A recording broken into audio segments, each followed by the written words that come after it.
everyone, I'm Heather McIlvaine, Managing Editor of Features and Premium at Inside Retail, and I'm delighted to be bringing you an exciting new video series from SHOPLINE. Retail has undergone a period of intense change in recent years, and while this has created untold opportunities, it has also presented challenges around cutting through the noise of increased competition, meeting expectations of seamless omni-channel offerings, and forging truly meaningful connections with customers to drive lifetime value. In this series, we'll explore how retailers can best navigate these challenges and why having the right partners on board is the key to success at a time when consumers are tightening their spending and the cost of doing business is going up. Today, we'll be discussing the tools that retailers can leverage to attract and convert customers in 2023 with our guests, Nadia Tan, APAC Head of Partnerships at Meta, Nigel Poole, Founder and CEO of specialist e-commerce agency Matter Design, Joshua Akeri, Founder of online retailer The Anime Collective, and John Levy, Country Manager of smart commerce platform SHOPLINE. Welcome everyone, and thanks for joining. So when I think about the tools that retailers can leverage to attract customers today, the first one that comes to mind is social media. I think we can all agree that social media plays a really important role in the customer journey, with many customers not only discovering new brands on social media, but also spending a lot of time interacting with these brands there. So Nadia, as someone who works at Meta, which of course owns Facebook and Instagram, I'd love to get your perspective on how brands can use social media effectively to attract customers. Yes, thank you for the question, Heather. Not just Facebook and Instagram, but also Messenger, Instagram Direct, and WhatsApp. So there are 3.7 billion people on our platform, and that's a lot of people. And it's been continuous in our mission to be able to connect businesses to the customers that matter for them. And a lot of the customers that matter to them will be in Meta, the 3.7 billion people. And 70% of those people, when we surveyed, not all of them, I think we surveyed 12,000 of them, said that they have discovered something new on the platform. And brands have successfully build their brands as well as connect with the customers that matter to them on our platform. I guess you asked about like the best practices to do that. And I think number one is not to just limit to just Facebook or Instagram, but actually really do the omni-channel play, right? I think use Messenger because we have 1 billion people on Messenger tools that we have, and it's really, really active community there. So make sure that we get into that train sooner than later. And then the second piece is like to optimize conversions, not for just one channel and like creating many things, but because the customer's touch point is across all the different channels. So making sure that we have an omni-channel approach to our marketing. And the third one is to actually use the best practices that is available. And in Meta today, I think 80% of our investment is through our artificial intelligence AI-powered ads. And one of the newest one that we had is the Advantage Shopping Suite, where we found that there is actually a reduction in the cost per acquisition by 17%, if I'm mistaken, by just using a very simple tool that allows, firstly, you reduce the decision of like, oh, how much to bid, where to optimize for, and everything else. Just using that, you can actually reduce the decision making from 11 to 2, and then you can optimize the campaign and increase the ROAS. So I would say number one is making sure that you use more than Facebook and Instagram, but the other stuff, make sure that it's continue to be omni-channel, right? I mean, Facebook, Instagram, and our family of apps is wonderful, but our customers is across this fragmented media landscape. Use our AI-powered tool to do this, and of course, making sure that we address the signal loss by implementing some of the technology that's available out there, like conversion API that we have. And I'm sure many other publishers have other solutions out there. You mentioned cost of acquisition and the tools that Facebook or Meta offers to combat this. I want to drill down into that a little bit because that's something I hear a lot from retailers, that the cost of acquisition is going up, and that's a big challenge for them.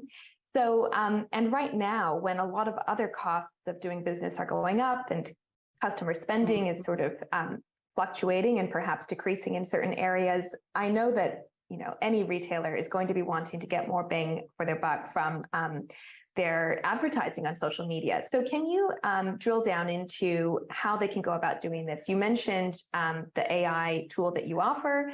Can you explain that in a bit more detail? And if there are any other, sort of best practices or tips for retailers to get more bang for their buck from social media advertising? Yeah, I think one of the big reasons why we have this increase in cost is because the signal loss that affects like everybody right now, actually makes it really hard to do personalized advertising, right? And I used to run a small e-commerce myself, not as successful as Joshua, but it is really very, very challenging. And one of the tools that we have is called Conversion API, which is essentially allowing us to continue to have the signal to optimize for the AI needs signals to actually optimize for the conversions. Now, for small businesses, doing your own service-to-service integration through Conversion API is really challenging. And that's why we work with a lot of commerce platforms. One of them is SHOPLINE, actually, and they are actually helping a lot of businesses to actually implement server-to-server or Conversion API in a much more automated way. It is really, if you are on one of the partners, doing Conversion API is like as easy as flipping a switch on the ads manager. That's the beauty of it. You don't have to have like an engineering degree and figure things out. And that actually has proven to actually improve the performance of the advertising. And another thing, which is like I talk about omnichannel a little bit. I think this is really important to have a partner who are able to offer you this omnichannel solution, because it is really, really hard to stitch together all the attribution and and I know that a lot, omnichannel means also that you should advertise beyond one media publisher.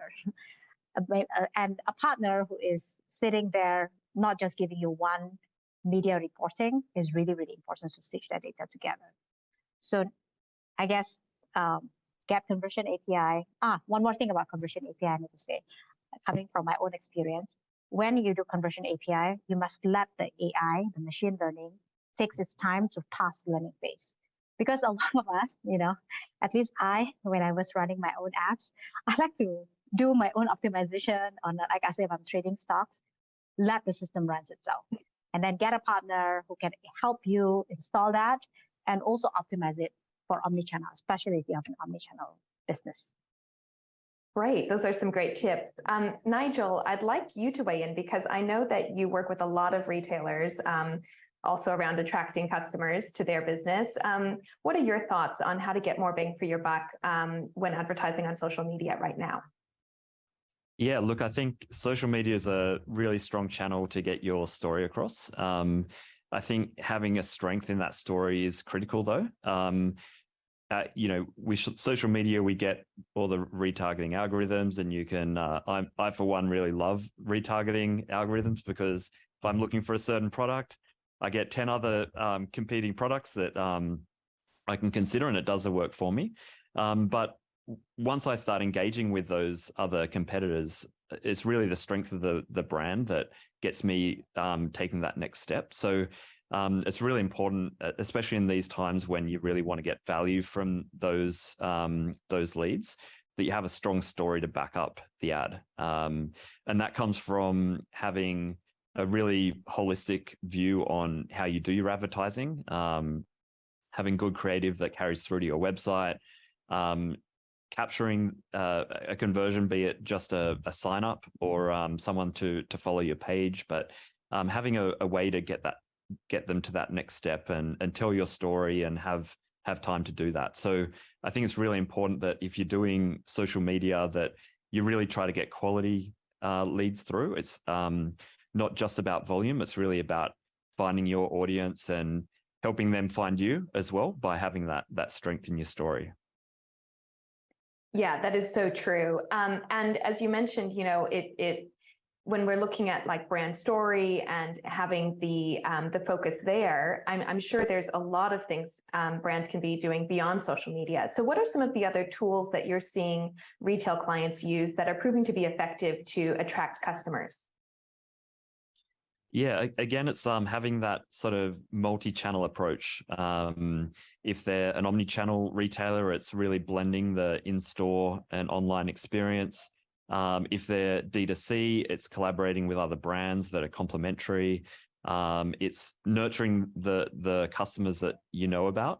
So it's existing customers or people that are taking an interest, really looking to nurture them as your customer. So not just trying to always get new cold leads in through the door. It's really about getting the most of your existing customers and building a really great experience that they want to come back for. So it's not always about just broadening the reach. It's really about honing in on what's unique and special about your brand and how is that more valuable to and compelling for your customers. Yeah, as you say, it's quality, not quantity that we're talking about here.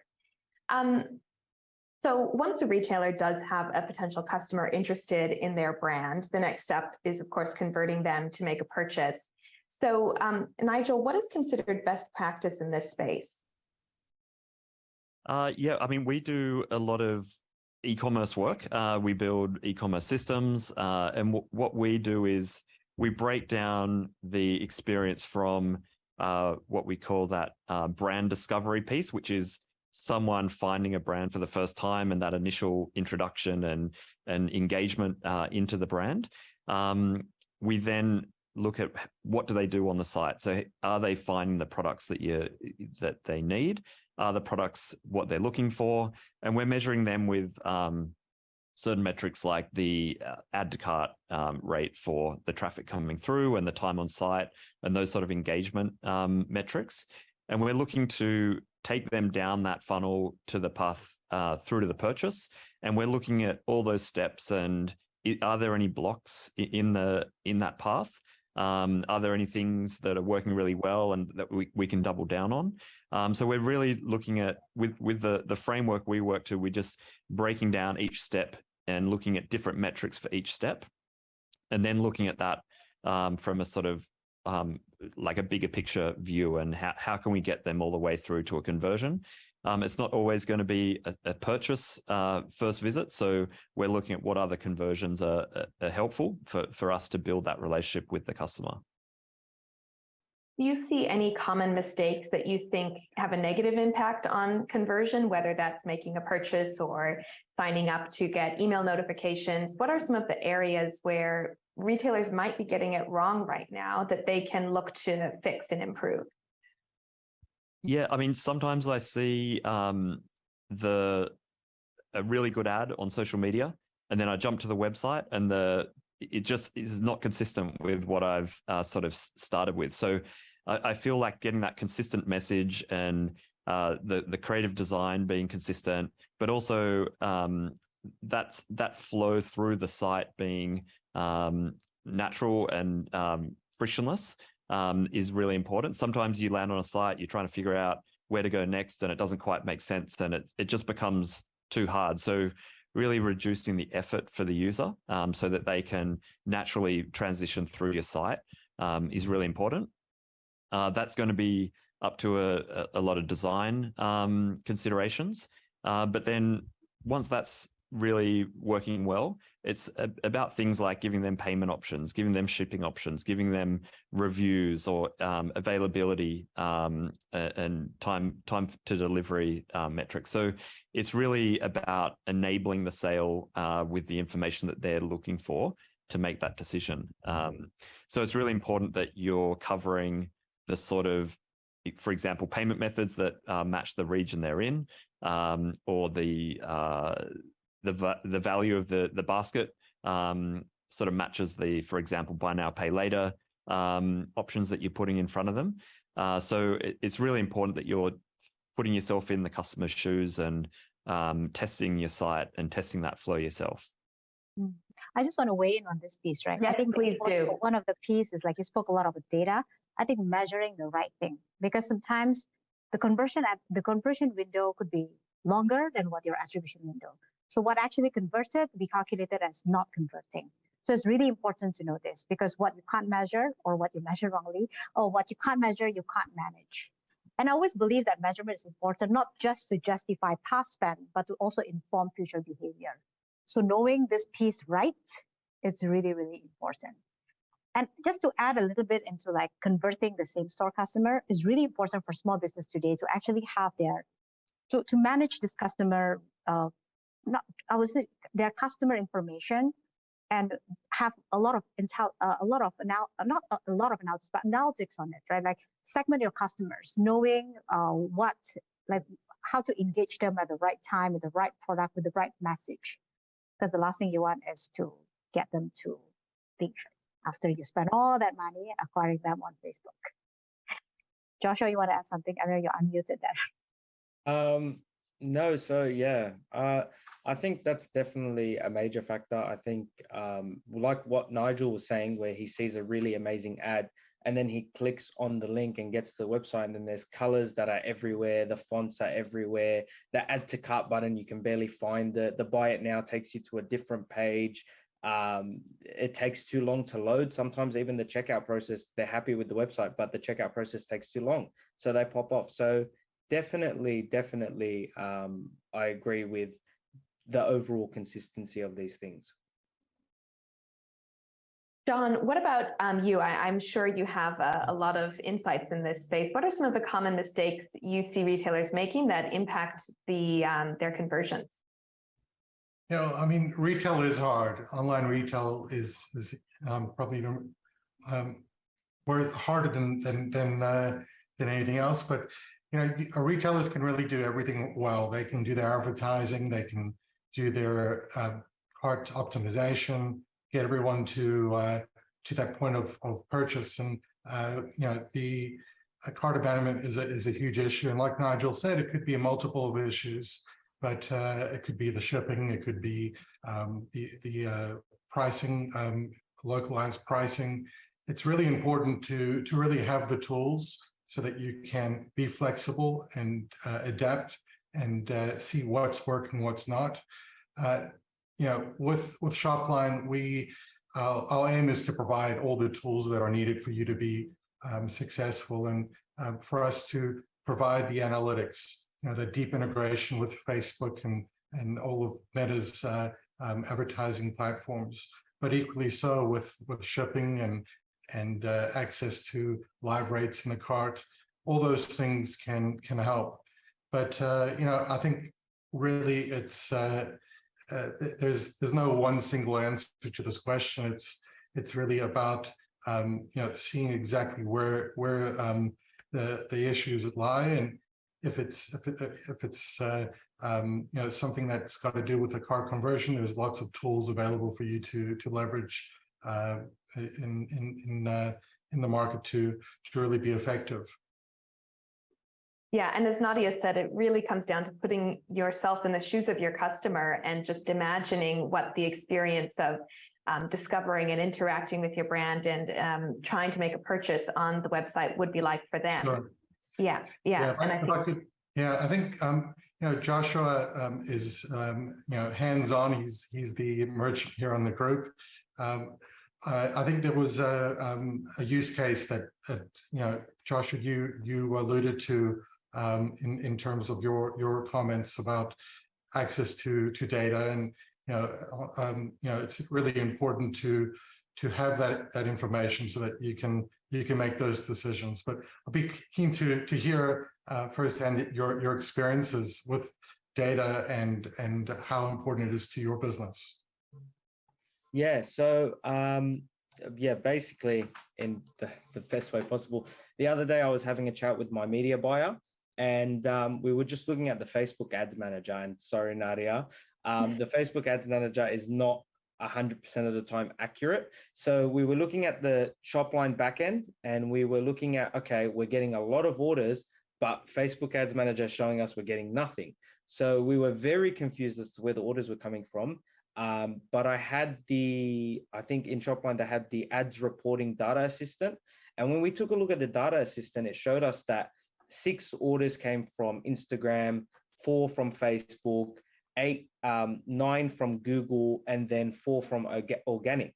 And that we deduced from that is what people are doing is they're clicking on the ad, and then they're going to our link in bio, and then they're checking out the link in bio. And then what they're doing from the link in bio is maybe they don't like the experience on the Instagram app. So they'll close off the app, go into Safari, then go search our name into Google, and then they'll purchase from Google. So like we were talking about the omni-channel distribution, it's so important to have all that data. Had we not had all that data, I probably would have killed the ads and then restructured and re-added, and then that probably would have killed performance. So yeah. Yeah. Yeah, I think it's important to have platforms that have that deep integration with Meta, and we value our global relationship with Meta, and those deep integrations with their latest APIs provides the market with access to that information that's needed. Yeah, absolutely. Josh, I wonder if you can tell us a little bit more about your business and more broadly, some of the tools that you're currently using to attract and convert customers.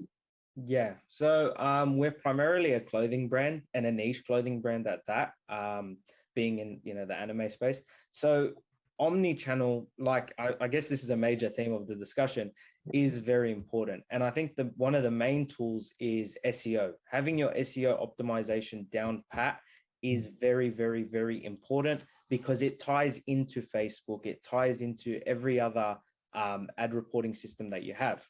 Other than that, post getting the cold leads, you need your email marketing to be on top of things. So you need a system where everything is managed, stored, logged, in terms of lifetime customer value and reporting and keeping that relationship. Email marketing is so important in nurturing relationships. And then, as we talked about, social media advertising. Social media advertising, without it, you cannot do much nowadays. And I think what Nadia was talking about in the beginning, with tying back to that, she was speaking about the Advantage Plus campaigns. I have first-hand experience with this campaign, and I was speaking to my media buyer, and he was recommending this campaign to me. So what we did was we had a campaign that we were running ourselves, manually optimizing, and our CPA was like, I think it was $23 or $25, and it was just over our target. And then we tried it with Advantage Plus, and we ended up getting a CPA of like 15 or 16, which is a major drop, and it allowed us to be profitable again. So we're very heavy on letting the AI do its job. And I think the last point for us, especially being in clothing, is content marketing. It's a big thing nowadays, short form content, any types of content. That is something we have to focus on. And then again, ties back into the whole advertising funnel. So yeah, those are some of the stuff that I like to focus on. And besides, sorry. No, go ahead, Nadia, please. Just want to add, besides email, I think it's worth exploring messaging as well to engage your customers, because the customers are there, especially if you're intending to expand to Southeast Asia and the rest of the world, where our messaging is very popular. For sure. Yeah. I'll take a look at it. And you mentioned just before with the campaign and making that switch to letting the AI do the work for you and seeing a big improvement there. Are there any other examples that you can think of changes you've made to your website, maybe something you've introduced, something you've refined that has had a positive impact on the conversion rate?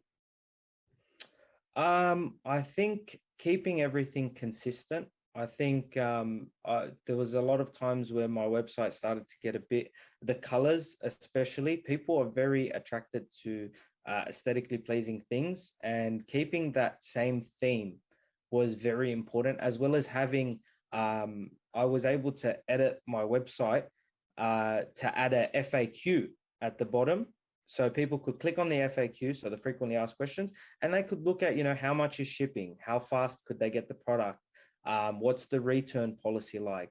All these questions are very, very, very important when it comes to conversion, because if they don't know where the product's coming from and how fast the product can get to them, they'll just click off, because it just looks, it hurts the trust. Yeah, there's certainly a demand for more information nowadays to make a purchase. And the beauty of something like an FAQ page is it doesn't cost really much of anything, except maybe a bit of investment in time to do something like that. So that's a great tip. Thanks for sharing, Josh. I do want to take a step back though, and maybe play devil's advocate a bit, because everything you guys have said so far makes a lot of sense. But if it were really that easy to implement, I think we'd see retailers having a lot more time on their hands, a lot less stress. You know, it would be a very profitable industry. And we know that's not really the reality. So there must be some roadblocks. There must be some pain points that come with trying to either implement these tools or choose the right ones, or just, you know, kind of make it all work in reality as well as it sounds in theory. So I want to hear from all of you, maybe starting with Josh, as to what the roadblocks are to sort of putting some of these things into practice.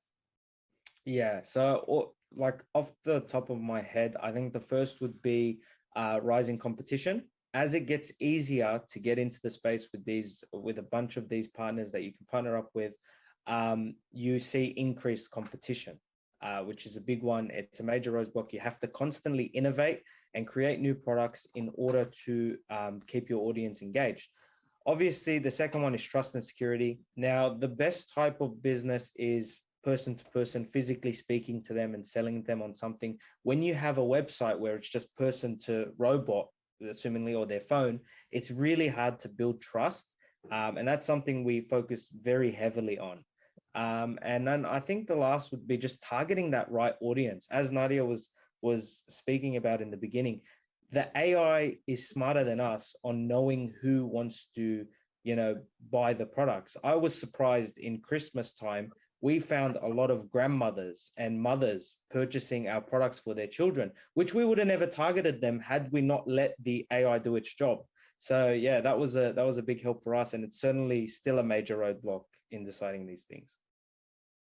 Some really great ideas there. Does anyone else have anything they'd want to add on that point? I think just one more thing that I will add is like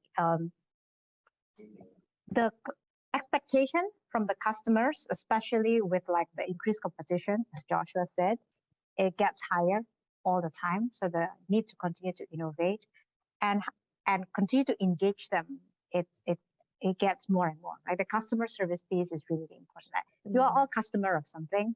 You expect like excellent service. It's like, you know, you want a return, it's like immediate return, no question asked, no like 500 pieces of form to fill. And on the personalized thing, it's like one of the things that we have found is that while we can't replace a one-to-one human connection, like the closest thing to do with this, especially during the pandemic where you see like the rise of like the messaging app, was this like messaging, like the feeling that you talk to one another. But as you know, I mentioned earlier, I was a small business and I had one of those businesses where we use messaging for everything. Managing the inbox conversation, dude, like when it's just 20 threads, easy peasy. Using Excel, blah, blah, blah, you can do it. When it's like 100 threads a day or like 1,000, you need like people to answer this, because if you don't answer it, as a customer, the customer will get really upset. So you need someone to actually manage the queue management, that like, how do you, especially when sales come through that, like which sales agent you're going to send it out to. So you need like a partner to actually manage that workflow. And there are partners out there, including SHOPLINE, who can actually do this unified inbox management, because it's not just one messaging app, it's like different messaging app. Yeah, great. Go ahead, John. Yeah, no, I think thanks for that, Nadia.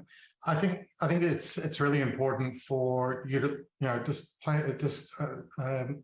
reinforcing what Nigel was saying earlier about making sure that the lifetime value is there.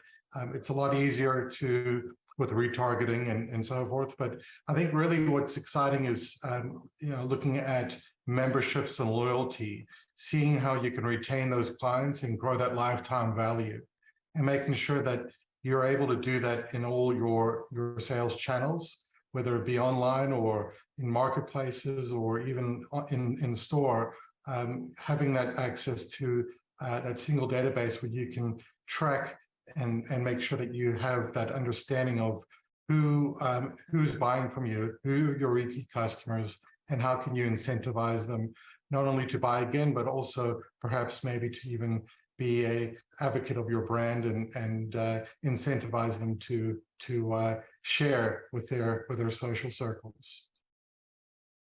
Yeah, that's a really great point. And, I think so far we've talked a lot about tools, technology, data. Of course, those are all critical parts of a business. But as Joshua said, there's also a human side of retail. There's the person buying, the person selling. And, I think that is an important part of how something retailers can't forget when they want to focus on increasing conversion. So can you explain a little bit more, John, about this focus on customer lifetime value, why that's important and shouldn't be forgotten in the quest to increase conversion rates? Exactly right. I mean, the lifetime value, average order value, those are the key metrics that merchants should be really honed in on. With lifetime value, if you're able to really understand who that customer is with the right tools and make sure that they have access to perhaps better pricing in the cart, reward them with incentives to be part of a membership program that can identify them as someone who is loyal to your brand. Have the opportunity to have layered discounting where they not only get that 10% off or free shipping, but they still get that loyalty discount. Those types of features, they sound easy to do, but those are powerful tools that you can implement very quickly. Great. Well, I think that's a really good note to end on. Thank you, John, Nadia, Nigel, and Joshua for sharing your insights. This has been a great conversation. And for those watching, please make sure you check in to see the other videos in this series.